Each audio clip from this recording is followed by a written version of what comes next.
Greater Noida के दादरी में आगामी चुनाव को लेकर राष्ट्रीय लोक दल के जिला महासचिव फखरुद्दीन कोटिया ने पंचायत चुनाव को लेकर अपनी बात कही।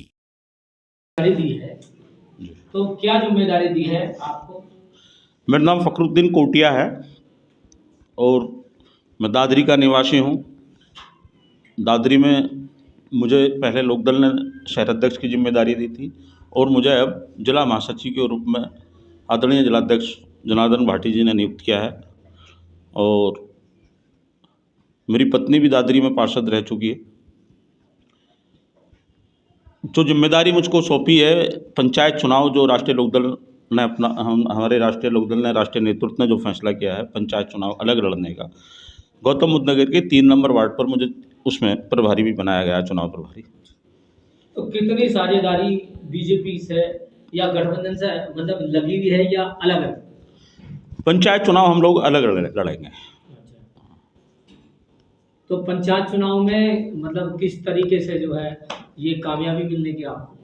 देखिए, राष्ट्रीय लोकदल पंचायत चुनाव में बड़े दल के रूप में उत्तर प्रदेश में उभरेगा, क्योंकि भारत रत्न स्वर्गीय प्रधानमंत्री चौधरी चरण सिंह जी के विचार जो हैं वो गांव देहात से निकल कर आते हैं और चौधरी चरण सिंह जी ने जो किसानों को ज़मीन का हक दिलाने का काम किया था, आज भी किसान उसको मानते हैं और चौधरी चरण सिंह जी के किसानों के, गरीबों के, मजदूरों के दिलों में बसे हुए हैं आज भी। नहीं, मुस्लिम आपको वोट क्यों करेगा? देखिए, मुस्लिम को हमेशा छला गया है।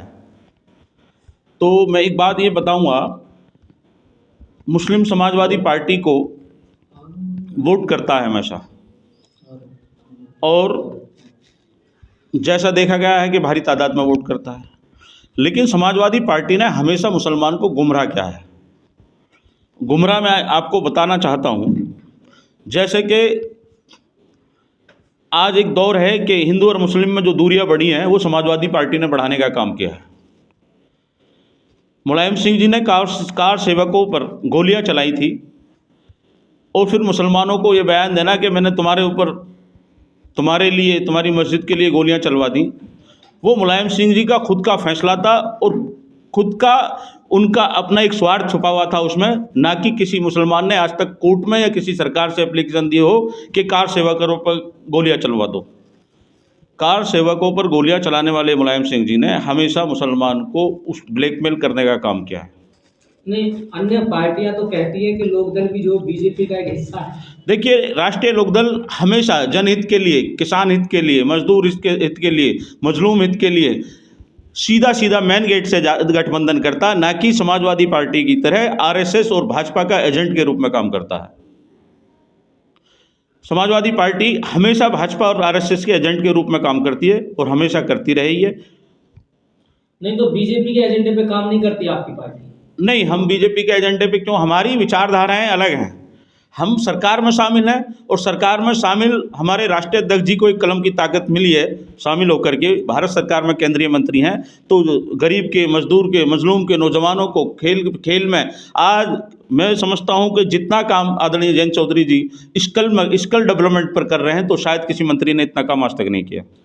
पंचायत चुनाव में कितना फायदा मिलने वाला है? पंचायत चुनाव में हमें पूरे प्रदेश में, हम कह रहे हैं हम सबसे बड़ी पार्टी के रूप में उभरेंगे, क्योंकि हम चुनाव अलग लड़ रहे हैं।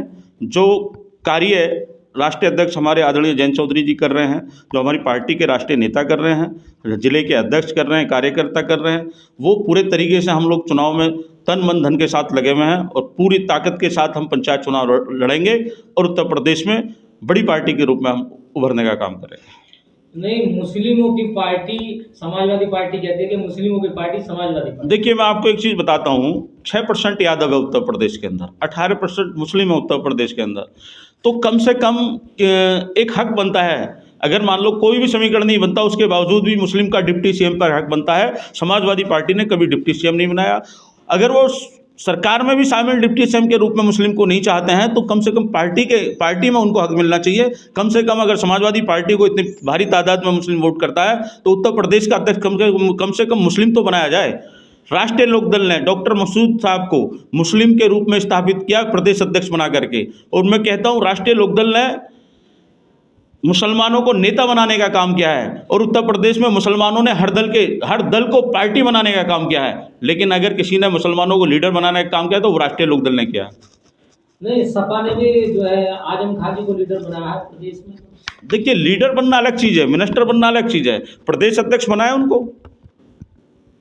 ऐसा हुआ कभी हिंदुस्तान के अंदर किसी पार्टी में कि पिता राष्ट्रीय अध्यक्ष और बेटे प्रदेश अध्यक्ष हों? ऐसे पार्टियां होती हैं, प्राइवेट लिमिटेड कंपनी है पार्टी। तो आप क्या मानते हैं समाजवादी पार्टी? मैं समाजवादी पार्टी को मुसलमानों को गुमराह करने वाली पार्टी मानता हूं, और वो एक परिवार की पार्टी है, परिवारवाद है उसके अंदर।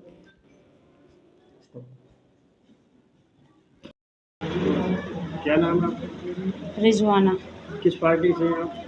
RLD से। तो किस पद पर हैं? मैं हूँ नगर अध्यक्ष।